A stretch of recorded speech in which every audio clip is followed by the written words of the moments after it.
इन दिनों केंद्र सरकार के कर्मचारियों और पेंशन पाने वाले लोगों के बीच 8वें वेतन आयोग की खूब चर्चा हो रही है, लेकिन इसके साथ एक शब्द बार बार सुनने को मिल रहा है जिसका नाम है फिटमेंट फैक्टर।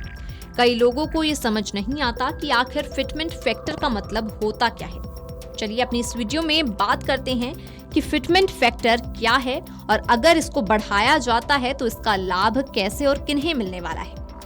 मान लीजिए आपके पास 100 रुपए हैं और कोई कहता है कि अब इन्हें 2 गुना से भी ज्यादा कर दिया जाएगा, यानी आपके 100 रुपए बढ़कर 257 रुपए हो जाएंगे। इसी तरह सरकार कर्मचारियों की बेसिक सैलरी बढ़ाने के लिए खास नंबर तय करती है। इसी नंबर को फिटमेंट फैक्टर कहा जाता है। जैसे कि जब 7वां वेतन आयोग लागू हुआ था तब फिटमेंट फैक्टर 2.57 रखा गया था। इसका मतलब ये था कि कर्मचारियों की पुरानी बेसिक सैलरी को 2.57 से गुणा किया गया। इसी वजह से न्यूनतम बेसिक सैलरी 7,000 रुपए से बढ़कर 18,000 रुपए हो गई।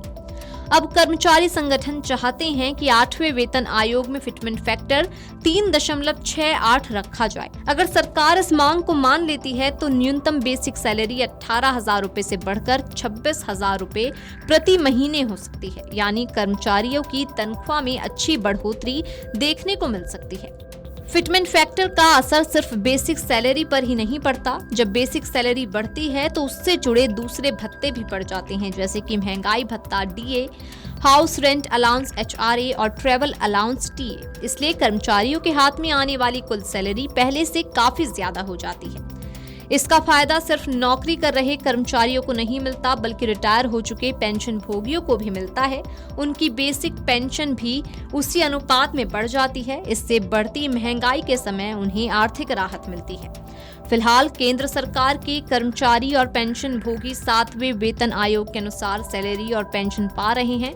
ये वेतन आयोग जनवरी 2016 से लागू हुआ था और आमतौर पर एक वेतन आयोग 10 साल के लिए माना जाता है। इसलिए अब सभी की नजर 8वें वेतन आयोग पर टिकी हुई है। माना जा रहा है कि 8वां वेतन आयोग जनवरी 2026 से लागू माना जा सकता है, लेकिन बढ़ी हुई सैलरी कर्मचारियों को अप्रैल 2027 से मिल सकती है। अगर ऐसा होता है तो जनवरी 2026 से लेकर अप्रैल 2027 तक का लाभ 15 से 16 महीने का एरियर भी कर्मचारियों को एक साथ मिल सकता है। हालांकि सरकार की ओर से अभी तक इसकी अंतिम घोषणा नहीं की गई है, इसलिए कर्मचारियों और पेंशन भोगियों को आधिकारिक फैसले का इंतजार है।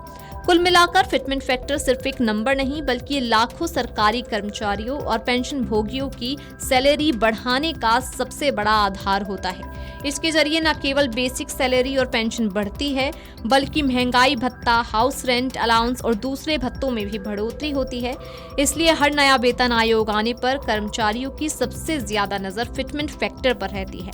फिलहाल सभी को 8वें वेतन आयोग के अंतिम फैसले का इंतजार है। अगर सरकार कर्मचारियों की मांग के अनुसार बेहतर फिटमेंट फैक्टर तय करती है तो इससे लाखों परिवारों को आर्थिक राहत मिल सकती है और बढ़ती महंगाई का असर भी कुछ हद तक कम होगा।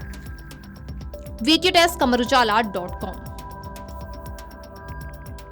अगर आप ये वीडियो YouTube पर देख रहे हैं तो हमारे चैनल को सब्सक्राइब कर बेल आइकन दबाएं और Facebook पर देख रहे हैं तो हमारे पेज को लाइक करें।